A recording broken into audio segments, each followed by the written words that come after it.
Shine ইলেকট্রনিক্সের পক্ষ থেকে জানাই আন্তরিক শুভেচ্ছা এবং অভিনন্দন। আজকে আপনাদের মাঝে একটি নতুন ভিডিও নিয়ে হাজির হলাম। তা হলো একটি মেশিন আনছে প্রায় এই 6-7 মাস আগে আমার কাছ থেকে। মেশিনটা বলে চার্জিংয়ের সমস্যা দিচ্ছে।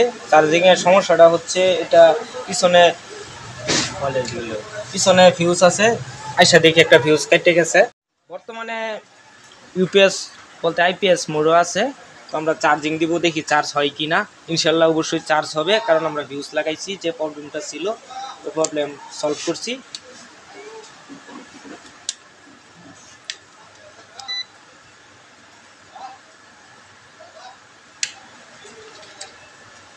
এই যে ধরা দিগাল,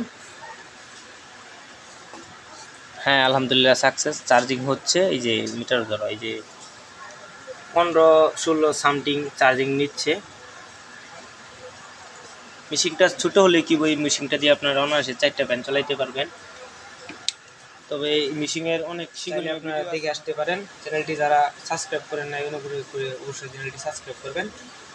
এবং এই মেশিনগুলা আমরা গ্যারান্টি সহকারে বিক্রি করে থাকি। বাংলাদেশে যে কোনো জানতে পারবেন, সুন্দরবনের মাধ্যমে দিয়ে দেবেন। আমি মালটা রিপেয়ার করে এরপরে আবার আপনাদের ওই ঠিকানায় দেওয়ার চেষ্টা করব। সব কয়টা মালই আমরা 100% কপার দিয়ে তৈরি করি এবং আমরা সব কয়টা মালই নাতাশা বুট দিয়ে করি, জিকে সুকাম এবং নাতাশা বুট দিয়ে করি। এবং প্রত্যেকটি মেশিনের সাথে আমরা আমাদের যে নিজস্ব মিস্ত্রি আছে যে ওয়ারিং করে, তারা ওই সাজেশন অনুযায়ী ব্ল্যাক সার্কিট ব্রেকার লাগানো হয়। এবং এই সার্কিট ব্রেকারটি আপনারা 6 এম্পিয়ার দিবেন। 4টা-5টা প্যান হয়, 6 এম্পিয়ার দিলে আলহামদুলিল্লাহ চলবে ভালো। অনেক ক্ষেত্রেই শর্ট সার্কিটের প্রবলেম হয়, এটার জন্য আপনার প্রোটেক্টর ভালো প্রোটেক্টর করে।